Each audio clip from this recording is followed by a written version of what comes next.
Hi, everyone, and welcome back to the Sex Advent Calendar, 25 days of sex education all through the month of December.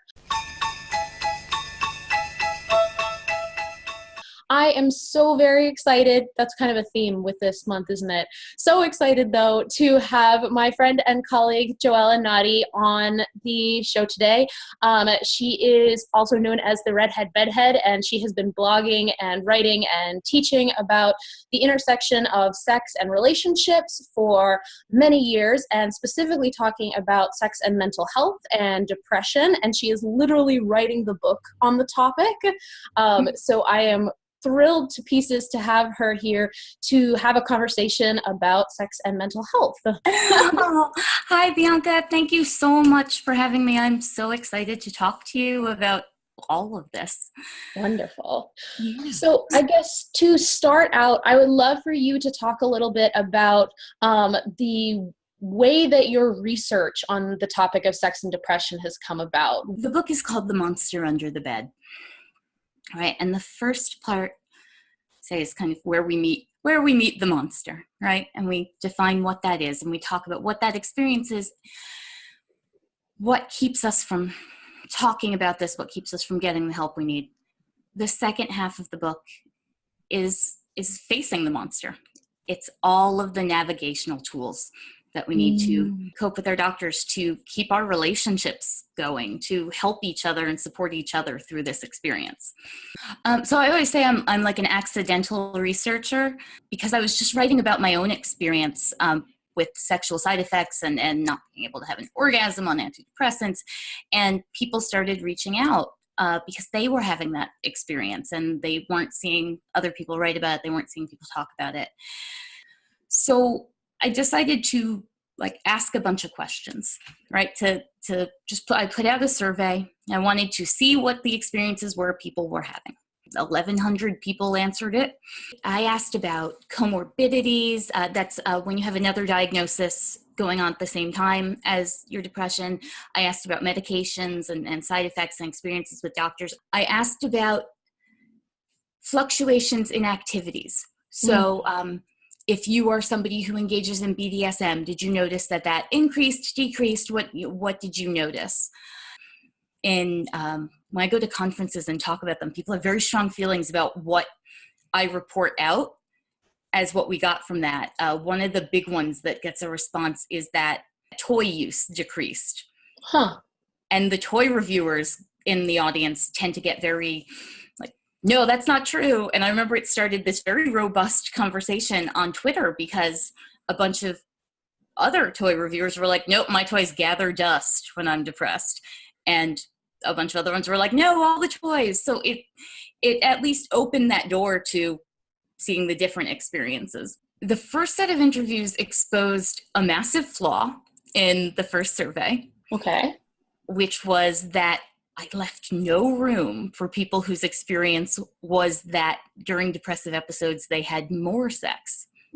I always say I bought into what is the lie of sex and depression, which is that depression equals no sex. What I found in the second set of interviews was that, especially among people with untreated depression, I don't have my numbers in front of me, but I feel like it was something like 22% of our respondents reported having more sex, right? Now, the reasons for this varied, and that's important. So for some people, it was, I felt awful about myself, and I did it to find validation. And for some people, it was, that's how I connect. That's how that's my safe place. I think people like there to be one answer. And in our society, often that answer is like, sex is an unhealthy crutch or unhealthy whatever. And in this case, it was really nuanced. Then among the medicated people, there was one medication that is known for not decreasing libido, but in some cases it actually can elevate libido, and in some cases can elevate it problematically. On the off chance, do you remember what that one was? Now I'm just curious. It's funny, throughout this project, I've been really intense about I'm not going to name medications because that's going to send people off hunting for things. But I've realized that that's also weird and makes things really awkward. So that medication is Wellbutrin. I knew it. Yeah, it's a different class of medication. Yes. Than SSRIs, and so it functions differently. And it's like, that's going to work for some people. It's not going to work for other people. Some folks, they're going to get the right medication combination right away. Some people, it's going to take a long time. For other people, they have other coping mechanisms that make more sense. And they're like, I feel like we just need to move away from that judgment about how people are supposed to. Yeah. It's also why I'm adamantly against medication recommending online. Because when somebody, especially when you're really down in it and you're scared and you're, feeling desperate, when somebody says to you, this is the medication, this one's great, it totally works. And then you take that and it doesn't work for you. Or you go to your doctor and that medication is not available to you. Like you're creating these circumstances that put you deeper down. And that's terrifying. So we are all individual depressed flowers, and we all need our own special thing. I've had people write to me and ask why I seem to be so pro-medication, why my work is so pro-medication. And the thing is, I'm not pro-medication. I'm pro whatever you need. My work requires that I talk about medication a lot because talking about sex and depression requires that I talk about sexual side effects. And the sexual side effects come with the medications. So for folks that are not super familiar with some of the side effects that happen with medications, can you talk a little bit in specificity about what that can look like? I always reference 30 Rock when I talk about this because there's a scene. There's an episode in 30 Rock where one of the characters takes a job in Washington in an office where, they've gotten used to coping in horrible situations. And he's talking to another character and the ceiling is leaking in between them. It's just dripping down. And he says to the character who works in Washington that the ceiling's leaking. And the guy looks right at the ceiling and looks at him and says, no, it's not. We've looked into it and it's not. That's what a lot of people were experiencing when they were trying to report the sexual side effects, the physical side effects. They were having people say, no, the studies say the medication doesn't do that. So I feel like the most popular ones are decreased libido and anorgasmia, which is the inability to orgasm. The ones we talk less about are erectile dysfunction, changes in lubrication or even arousal, and my two favorite that are my favorite because people always find them kind of weird, genital numbness, which isn't numbness in the way we think about it. Like we think of that like pins and needles numbness, but this is just more like does not compute, right? Like you could be using the same methods you always use and it's just nothing's doing, right? And strange orgasms.